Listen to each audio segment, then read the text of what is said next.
Bon alors, d'abord, je vais le dire parce que je pense que c'est nécessaire. Je suis très heureux d'être là. J'adore cet endroit que j'ai découvert l'année dernière.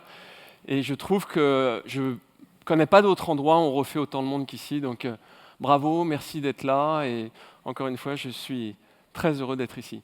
Alors, vous le savez, je me passionne pour cette révolution numérique. J'essaie de comprendre comment elle fonctionne. Et je vais vous dire que je voudrais plus partager les questions que je me pose moi-même que de poser des affirmations ici. Quelques notions qui me semblent essentielles à comprendre pour voir de quoi on parle. La première des choses, c'est la notion d'accélération.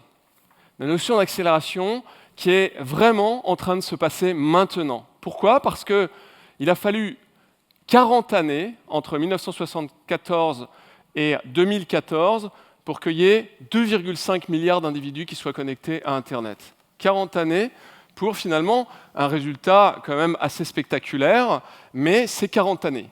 Et écoutez ceci, entre 2014 et 2017, ce chiffre de 2,5 milliards va tout simplement passer à 5 milliards.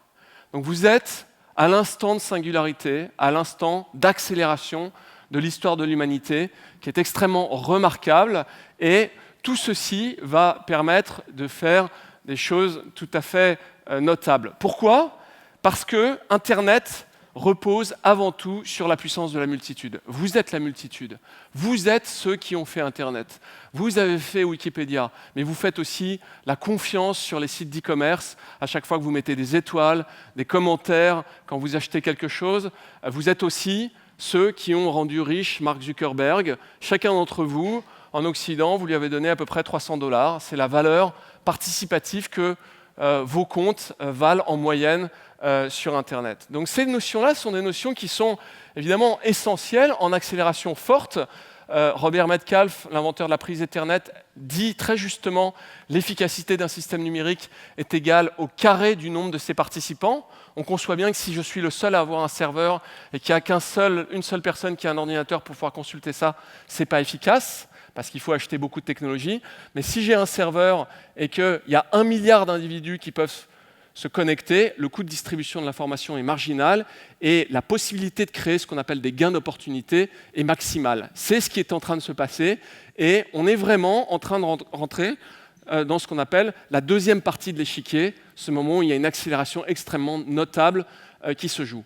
Pour autant, il y a beaucoup de questions qui restent posées actuellement.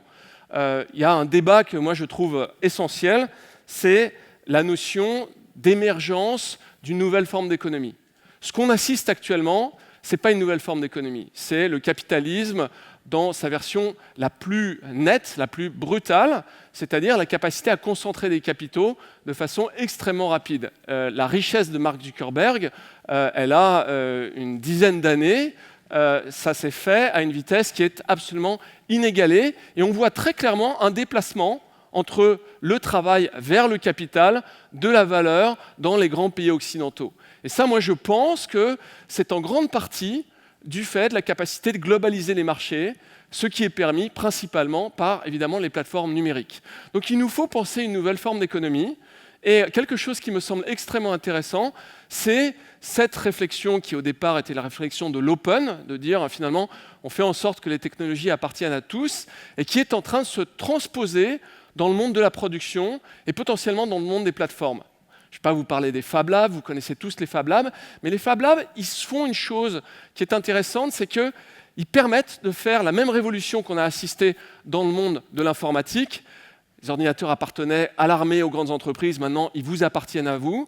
Demain, la production appartenait aux grandes entreprises. Avec un peu de chance, si on travaille bien tous ensemble, elle sera locale, elle sera micro-localisée, elle nous appartiendra à tous. Et puis, à l'égard des plateformes, on assiste peut-être au début d'un phénomène identique avec le blockchain, avec l'idée d'avoir des plateformes ouvertes, c'est-à-dire de dire, demain, Facebook, Uber, toutes ces plateformes pourraient ne plus avoir d'actionnaires et pourraient être faits en mode décentralisé. C'est une des opportunités que pourrait nous permettre de faire la technologie. Et je crois qu'il faut collectivement on y réfléchisse parce que c'est absolument essentiel. La deuxième notion que je crois est importante et que j'aimerais évoquer avec vous, c'est l'évolution des formes de démocratie. La démocratie dans laquelle nous vivons, elle a été inventée à peu près il y a 200 ans. c'est l'idée de modèle représentatif. On élit quelqu'un qui est censé transmettre les idées qu'il a défendues quand on l'a élu, et ça marche plus ou moins bien. Aujourd'hui, avec la technologie, on peut rentrer dans une nouvelle dynamique qui est un modèle de démocratie participative. Et je crois que ce n'est pas encore craqué. Pour moi, la démocratie, ce n'est pas appuyer sur des boutons pour dire oui ou non, je suis d'accord avec cette loi, comme on peut le voir d'ailleurs dans certains pays comme la Suisse. Il nous faut penser à de nouvelles formes de démocratie. Je pense par exemple à une plateforme que les gens qui font du code connaissent, qui s'appelle GitHub, et qui permet finalement d'arriver à du consensus dans de la complexité. On compare des morceaux de code et on dit finalement on préfère celui-là pour telle ou telle raison, qu'on documente, on explique pourquoi. Eh bien, à l'égard de la loi, on devrait pouvoir être capable de faire émerger un Git law. Et ça, c'est quelque chose qui me semble être nécessaire, possible grâce à la technologie, et nécessaire pour faire émerger des nouvelles formes de consensus, là où on est tous d'accord de dire que finalement, il y a quelque chose qui dysfonctionne aujourd'hui dans les modèles tels qu'on les connaît. La troisième notion que je voudrais évoquer, vous en avez largement débattu ici, c'est la notion de l'environnement. Et je crois que c'est une notion qu'on parle des green tech, on a tous l'idée que la technologie peut faire quelque chose dans l'environnement, mais mon propos est plus précis. Il consiste à dire que finalement, on peut créer une alliance entre la data et l'environnement. Pourquoi je vous dis ça? Parce que j'ai rencontré il y a quelques mois un garçon qui est en charge du programme d'autonomie agroalimentaire du Qatar et qui m'a dit l'endroit le pire au monde pour faire l'agriculture, eh bien, grâce aux technologies numériques, on va pouvoir créer 60% d'autonomie agroalimentaire. Et ce faisant, on va réussir à produire en consommant moins d'eau, moins d'intrants et en ayant moins de gestes mécanisés qui consomment de l'énergie. Et ça, je crois que c'est quelque chose qui mérite d'être étudié. C'est comment, finalement, dans un contexte extrêmement critique pour la planète, on peut utiliser l'intelligence collective, on peut utiliser l'algorithmie pour la mettre au service de l'environnement. Et je crois qu'à l'égard, par exemple, de la permaculture, de ces techniques qui sont des techniques laborieuses au sens étymologique du terme, on pourrait réussir à réunir le meilleur de la technologie pour finalement à re-rentrer dans des cycles longs, dans des cycles harmonieux et arrêter d'opposer de façon manichéenne technologie et harmonie. Je crois profondément qu'il y a une possibilité d'alliance entre ces deux dynamiques. Et puis la dernière notion qui m'est très chère et sur laquelle j'ai travaillé récemment, c'est la notion du transhumanisme. Alors vous savez que c'est une dynamique qui est extrêmement forte. On parle d'augmenter, et ce terme, je crois, est assez propre, l'humanité, de bien des façons, de faire en sorte qu'on soit plus performant, on court plus vite, on soit plus intelligent, on ait une puce Wikipédia dans le cerveau, etc., etc.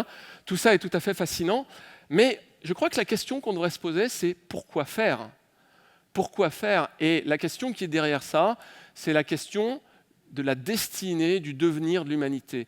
Est-ce que la notion de quantité, la notion de performance est une notion ultime? C'est vraiment une question qui, me semble-t-il, devrait être essentielle dans 10 ou 20 ans.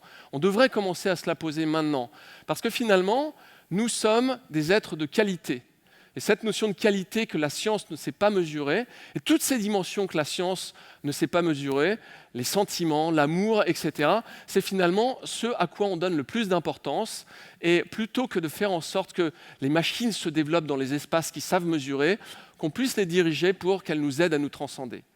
Et voilà 4 univers qui, me semble-t-il, sont fondamentaux, qu'on devrait étudier et sur lesquels je vous laisse avec autant d'interrogations que j'en ai moi-même pour réfléchir à tout ça. Je vous remercie pour votre attention.